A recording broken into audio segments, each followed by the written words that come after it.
Next question over here. Hi, yes. My name is Patrick. I'm a student at Centennial College. My question is, in Islam it says, Jesus Christ, peace be upon him, is not the Son of God. When we are all children of Allah and born of mother and father, for he is only born of a mother, why is he not the Son of God?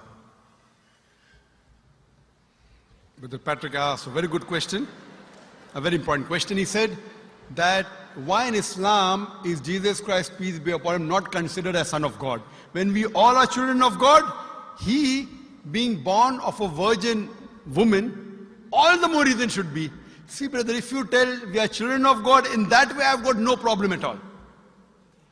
If you read the biblical language, if you say that we are children of God and Jesus is Son of God, in that context, meaning he is person who follows the commandment of God, most verily all the messengers of God, they are sons of God.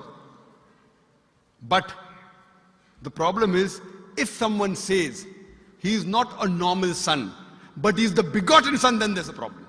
Because if you read the Bible have got sons, the God has got sons by the tons. If you read the Bible, Adam is son of God, Ephraim is son of God, Israel is son of God. It's mentioned in the book of Romans, chapter number 8, all those who are led by the Spirit of God, they are sons of God. That means if you follow the commandment of God, you're a son of God. I've got no problem with that phrase at all. But today, that phrase has been misunderstood. You know, for example, if a young son asks me a question, I said, Beta, son, it's a very good question. He won't mind because I'm elderly, you know. But if I say that begotten son, that means I'm insinuating him. You know, maybe he'll punch me. Fine. So what do you realize? That using the phrase son of God, in the context that we are children of God, we have no problem. So in that context, all the human beings who follow the commandments of God can be called children of God. No problem. But what the Christian says, that no, Jesus Christ, peace, but it's not a normal son. And he quotes Gospel of John, chapter number 3, verse number 16. For God so loved the world that he gave his only begotten son. Whosoever believeth in him shall not die but have everlasting life. Correct, brother? So do you believe Jesus is the begotten son of God? I do. You believe, fine. Now this verse which I quoted, Gospel of John, chapter number 3, verse number 16, it's from King James Version.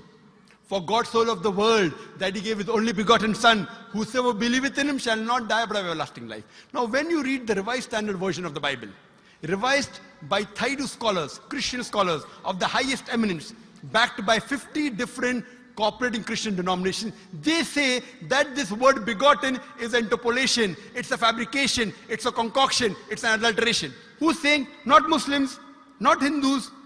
Thaidu Christian scholars of the highest eminence in the Revised Standard Version of the Bible, they say begotten is an interpolation, it's a fabrication, it's a concoction, and they're thrown out of the Bible. So if you say Jesus is Son of God, like Adam, like Ephraim, like Israel, I have no problem. The moment you say begotten, I want to ask you the question, what is the meaning of begotten? Brother, what is the meaning of begotten? You know, begetting is an animal act. It's the function of lower animals of sex. And when you say that he was born to Mother Mary, virgin, what are you insinuating? And if you say, because Jesus Christ, peace be upon him, is God or Son of God, because he was born to Mother Mary, Quran gives the reply in Surah Imran, chapter number 3, verse number 59. Inna masala Isa indallahi ka masala Adam. Khalaqa min turab. That when they say the similitude of Jesus in front of Allah is the same as Adam. They were born from dust and said, be and it was. If you say that Jesus Christ is God because he had no father and only mother, then Adam, peace be upon him, is a greater God. He had no mother and no father according to the Bible. MashaAllah, you're clapping. I like it. So if you say Jesus is God because he had no father, only mother, Adam is a greater God, peace be upon him. He had no mother, he had no father. I never referred to him as a God, but Son of God. That's right. Fine. So Adam is a bigger son of God. Right or wrong? By your definition, Adam would be a god, for he has no mother nor no father. Not my definition, not my definition. By the definition of the Christian missionaries. By my definition, he is a messenger of God. Because God cannot beget. I told you in my talk. Lam yalid wa lam yulad. He begets not, nor is he begotten. The moment God begets, he is not God.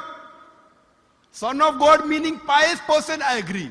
That's the reason Allah subhanahu wa ta'ala in the Quran, in 99 attributes, he has missed out Ab, father. Why? It's a good attribute, but Allah did not mention Ab meaning father because people started having wrong meaning of the word father. So he used the more difficult word Rab, but did not use Ab. Logically it's fine, but Almighty Allah subhanahu wa ta'ala purposely did not use the attribute Ab in the Quran because people will misunderstand.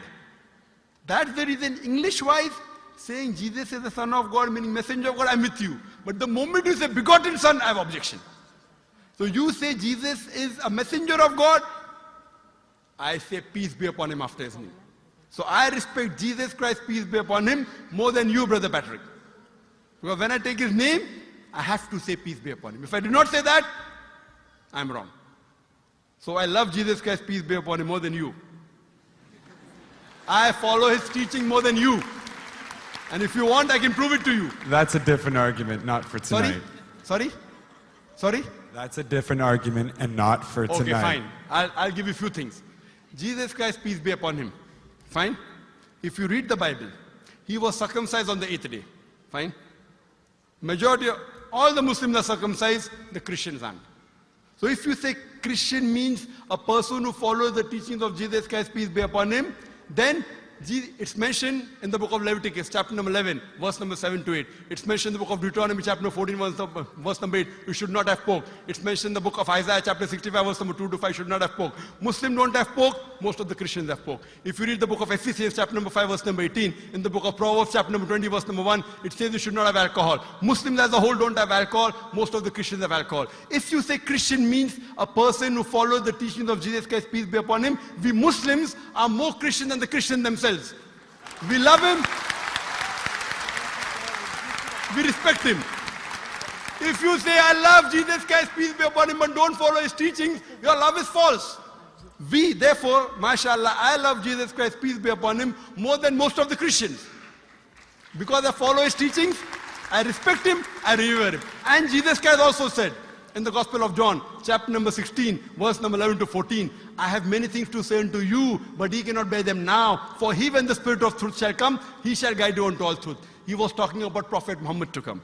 So Jesus Christ, peace be upon him, said, you have to believe in the last and final messenger, Prophet Muhammad sallallahu alaihi wasallam. So even that way I'm following Jesus Christ, peace be upon him. I believe in Prophet Muhammad. Do you believe in Prophet Muhammad as the messenger of God? I do. MashaAllah. Now you're more closer to... Allahu Akbar. Allahu Akbar. Subhanahu wa ta'ala. Now he wants to say the Shahada, and then we will move on saying Ashhadu an la ilaha illallah, la ilaha illallah, wa ashhadu